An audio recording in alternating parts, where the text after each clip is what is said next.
Hello everybody, I am the Buddha Bella. No, not the actual Buddha, just that's my name, Buddha Bella.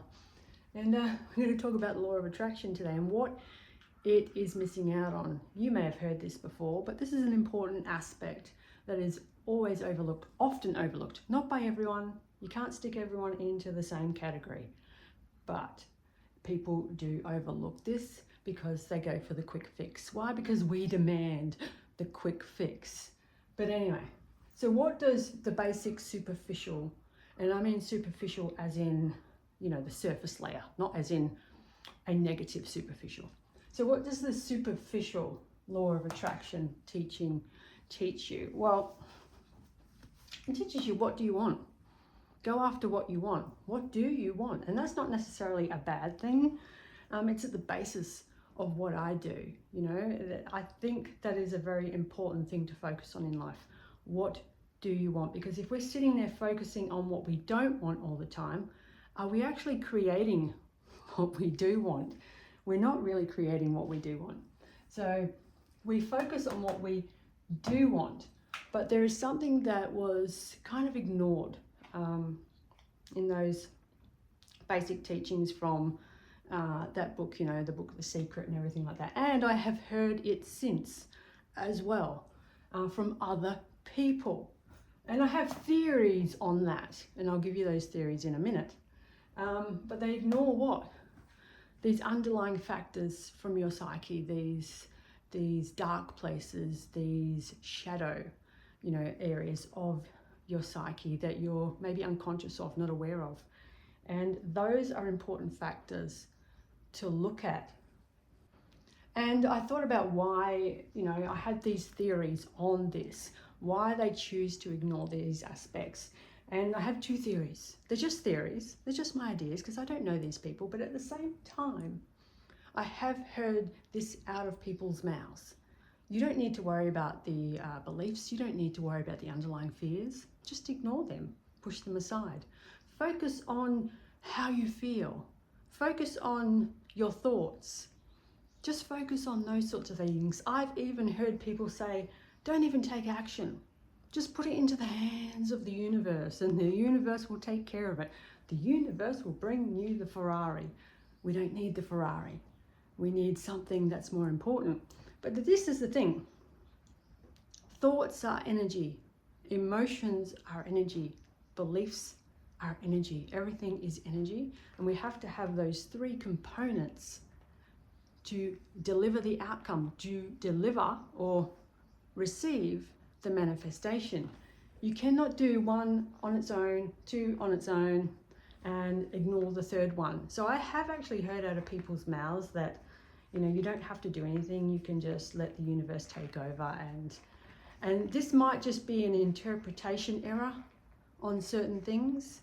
An interpretation error, because I did read a article the other day where they interpreted it this way. You don't have to do anything. You can just sit on your couch and wait for it to happen. But here's the thing. You have to actually have thoughts as if you are already there, as if you already have it. So you have to think as if you already have it. You have to feel as if you already have it. And you have to behave as if you already have it. Those are those three components that must be included, right? So you have to behave as if you already have it. So for example, if you wanted to start a crocheting online business, you love crocheting, it just makes your heart sing. And so you want to start a little video business, you want to put yourself out there, you want to do crochet patterns, you want to open your own shop. So what are you going to do? You're just going to think it and feel it and then just sit on the couch and wait for it to happen? No, you're going to start doing as if you're already there, as if you already have it. You're going to start doing some videos. You're going to open a little shop. You're going to get your patterns together. Nobody else can do that for you. You're going to do it yourself as if you already have it. So you have to take action. So that overwipes that one. But anyway, back to the theories. I have two theories. And as I said, they're just theories. I don't know these people, but I have heard that stuff out of people's mouths. Number one theory is the people who teach that sort of stuff have never had anything that's blocking them. No fears, no belief systems in that kind of area that's really stood in their way. So when they've sat there and they've just allowed themselves to feel it and think it and hopefully do it, because you have to take action, there's been nothing that stopped them. So they don't have that comprehension of that within themselves, that you have to deal with the belief systems and the fears. You can't suppress belief systems and fears, because if you suppress them, you ignore them, you push them aside, you override them, what happens is they actually become stronger. They're not going to disappear. They're always there. And I don't understand why somebody would say such a thing when it really doesn't take that long to resolve a fear. Me, I can do it within 10 minutes. It's just a simple exercise that I do. A simple exercise of connecting within yourself and feeling what you need to feel and allowing it to happen. It took me 10 minutes to resolve the fear where I was so afraid to get into my son's car and take him for a driving lesson. It freaked me out. My body would seize up and I would go, no, I'm not doing it, man. Not doing it. It took me 10 minutes, right? Beliefs may take a little bit longer, but they don't take long. It resolves the problem, the thing that is stopping you from doing what you need to do. And here's where the second theory comes in. Our society runs on this. It runs on the framework of not looking for the root cause of something. It runs on this framework of the victim triangle.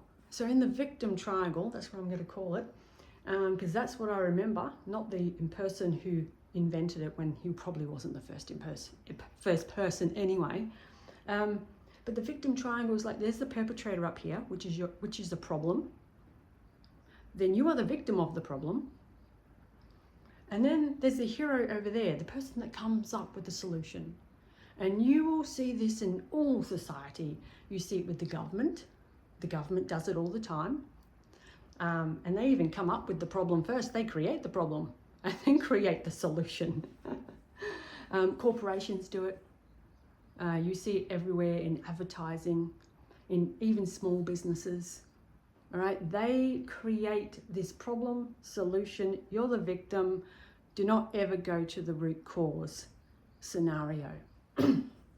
So what that does is that keeps you in the loop, and it keeps you coming back as a customer. It's all about profit.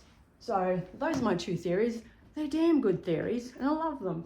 I'm going to stick with that. So what do we do? You see that? What do we do instead of ignoring these aspects that are so important? How can we change that? What do we do? So we go back to, what do we want? Ultimately, because that's what I do. What do you want? You need to focus on what you do want. And I mean specifics. You need to understand within yourself truly what you want. For me, it's not a Ferrari. I don't need a Ferrari. I don't care about cars. I don't care about possessions. I don't care about a gold chain or a fancy watch.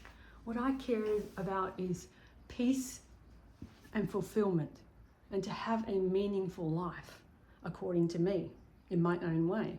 That's what's important to me. So what do you want?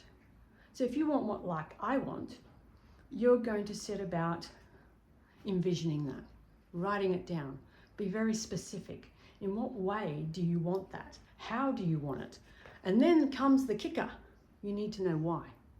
Why do you want that? You can probably understand why I want peace, fulfillment, and meaning. Most of us want peace in our life. We don't want to be filled with loads of nonsense, do we? Who needs that stuff? We just need to just have a normal life. Be joyous, be happy. Not be carrying around a backpack full of traumatic stuff and all these attachments that we don't need. We just need peace and presence. So yeah, what do we want? Okay? And yes, the third, I hope it's the third, is action. You have to take action. Now, action isn't, oh God, let's force myself. Oh God, I have to do that. Oh, I hate this. It's none of that sort of stuff. That is you being in resistance, you trying to force yourself, you trying to make it happen.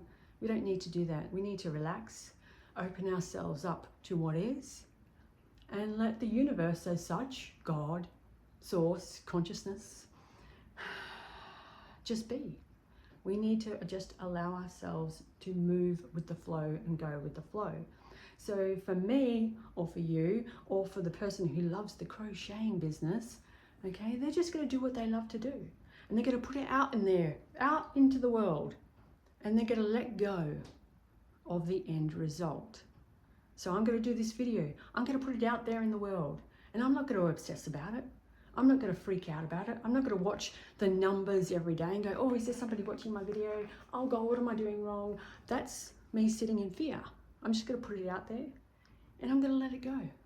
What I love, I'm going to do.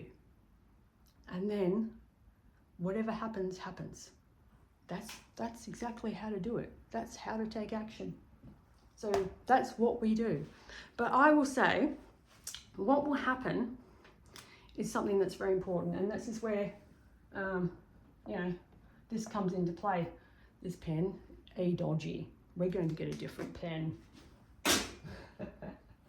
While you are doing that thing that you love, that magical thing, that wonderful thing that you love, that crocheting video, whatever it is, something's going to happen.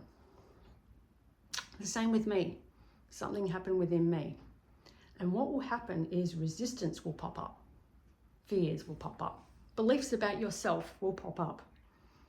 And this is important as to why you're doing it. Because when you're doing what you truly want to do and what you truly love, that's when those things will happen. Those things won't pop up and slap you in the face if you're not doing what you truly want to do. Because you're sitting there in your comfort zone, everything stays the same. So start doing the things that you truly love. And then that will happen. Something will pop up in front of you, a fear, a belief about yourself. And then that is the opportunity for you to be aware of it. So be aware of the things, put that down, I don't need to hold on to that. Be aware of the things that are standing in your way. And because of that, you can do things to resolve them. You can resolve the fears. You can resolve the belief systems. You can do shifts in perspective, right? So those are the most important things. Don't ever think that you should suppress any kind of belief or any kind of fear, because it will always be there and you will always be trapped in that never-ending cycle, repetitive cycle of patterns. Always trapped, always keep coming back.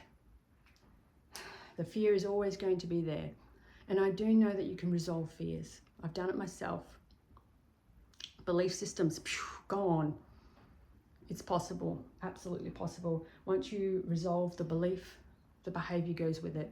It's this magical, miraculous thing that's not even magic. And if only we were taught these things when we were young, life would be so much different. So I hope this has helped you a bit. I do a lot more on this, and I'm getting some freebies to give away, including, actually, maybe I'll have to get a link on my blog. I'm doing a website and I've got a blog, a freebie on mind shifting. So I'll get that ready maybe for the next video, and you can download that for free. A simple mind shifting exercise to do to bring about awareness to what is holding you back. All right, I'll see you next time. Bye for now.